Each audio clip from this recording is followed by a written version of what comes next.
Baik, selamat sore. Berjumpa lagi bersama saya Aldi Alfa Hebrian Ibran Betano, mahasiswa sosiologi semester 6, kelas C dengan NIM 1803030112. Pada kesempatan kali ini saya akan mereview buku kelima terkait dengan mata kuliah pendidikan anti korupsi dengan judul buku Menghadapi Penipu Minyak, yang dimana kita semua ketahui bersama bahwa produsen minyak terbesar ketiga atau pada saat ini adalah memiliki kapasitas penyulingan terbatas, sehingga minyak mentah diekspor dan dimurnikan ke berbagai produsen untuk dijual belikan. Nah, yang dimaksud dengan produsen menjual belikan adalah pendapatan per kapitanya yang dibagi dengan negara. Namun pembagian tersebut tidak sesuai karena banyak sekali tangan-tangan curang yang mengambil atau menyisihkan hak milik negara. Nah, dari penghapusan terhadap pengaduan minyak tersebut, rencana untuk menghapus subsidi minyak ini dibahas mencari intensis yang dimana diperdebatkan disetujui oleh pemerintah, yang dimana seharusnya menguntungkan bagi semua orang, namun kenyataannya tidak begitu. Hanya salah satu pihak yang diuntungkan dan pihak lainnya dirugikan. Nah, dengan tampaknya kesempatan dari semua pihak yang berkepentingan di pemerintah itu meyakinkan bahwa publik memiliki kebijakan, dan konsekuensinya adalah bahwa pengalaman di berbagai negara tersebut yang ada sekaligus terdapat tindakan seperti itu yang terjadi di Indonesia pun banyak yang seperti itu. Nah, perdebatan untuk mengenai dengan pendapatan tersebut sangat sengit dan sangat menarik perhatian dunia, yang dimana manfaat dan kerugian pun dapat dilacak. Sehingga pada poin yang pertama jelas bahwa meskipun subsidi menguntungkan orang miskin dan menurunkan transportasi dan biaya lainnya, itu jauh lebih menguntungkan bagi orang kaya. Yang kedua, ada cara yang lebih baik untuk menargetkan orang berpenghasilan rendah secara langsung dengan manfaat untuk menggunakan sumber daya yang akan diperoleh dari penghapusan subsidi tersebut secara bertahap. Nah, jika kecurangan tersebut terus dilakukan, maka tentunya sumber daya akan berkurang, namun pendapatan daerah atau pendapatan negara tidak meningkat. Nah, semua itu lari pada tangan-tangan koruptor yang memanfaatkan sumber daya tersebut untuk memperkaya diri sendiri. Yang berikutnya terkait dengan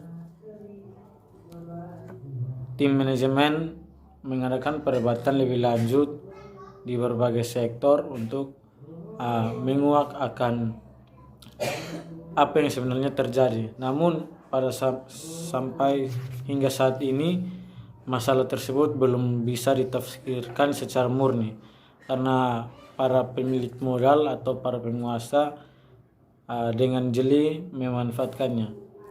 Nah, kontrol dengan selalu tidak menginginkan atau rasakan sebagai kesalahan yang besar yang memiliki sifat atau suasana politik yang sangat tidak baik atau buruk.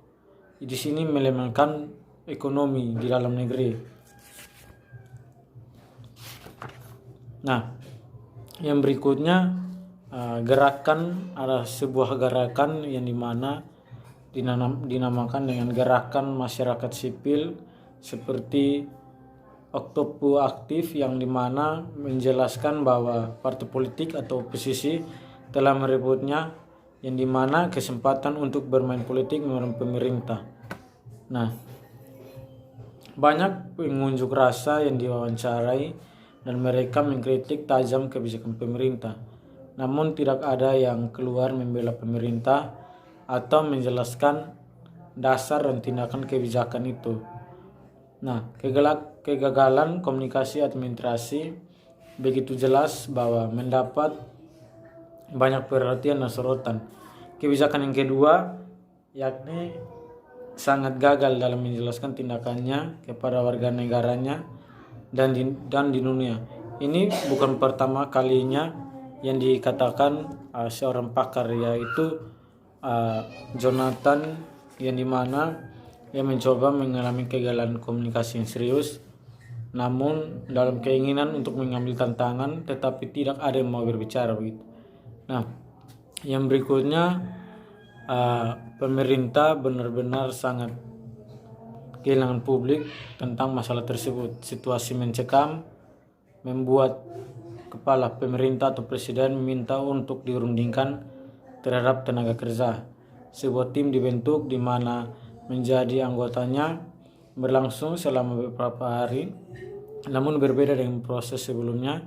Sangat persaingan yang dimana tenaga kerja atau delegasi yang kemudian membisikkan kepada mereka bahwa pimpinan buruh takut kepada mereka untuk menerima ancaman dan sumber-sumber yang diketahui.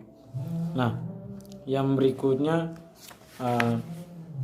program terkait dengan ini dikenal sebagai reinvestasi subsidi. Dan program kesepakatan ini buruh membatalkan proses atau lebih menuansa politik, yang dimana pemerintah dan bangsa, salah satu masalah yang paling banyak dibahas selama protes adalah dugaan penipuan dalam program subsidi minyak. Transaksi curang ini pergi di luar penyelundupan pengiriman minyak melalui perbatasan ke tetangga negara seperti Benin dan Nigeria yang harganya jauh lebih tinggi.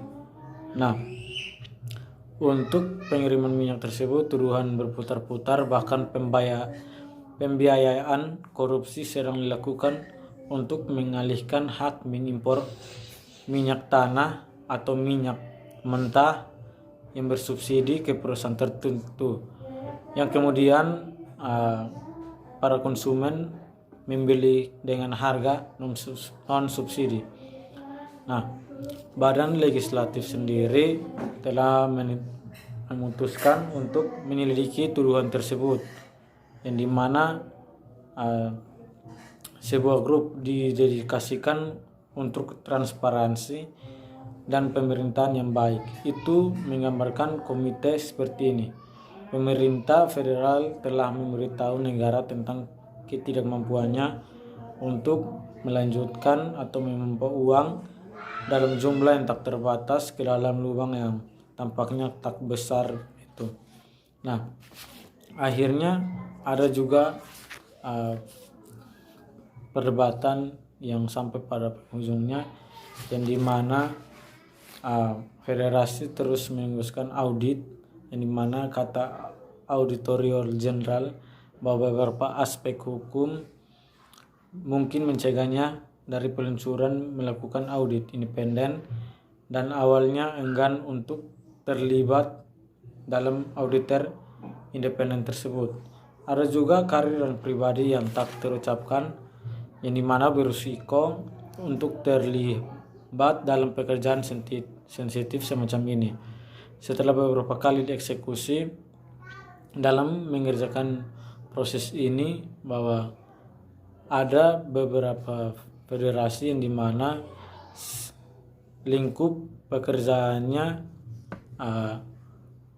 dirangkum dalam laporan. Yang pertama, analisis keuangan pengiriman uang ke federasi. Yang kedua, analisis pengajuan yang dibuat oleh kepentingan utama terkait dengan dugaan kekurangan. Dan yang ketiga ada memproduksi independen laporan atau merinci temuan tersebut.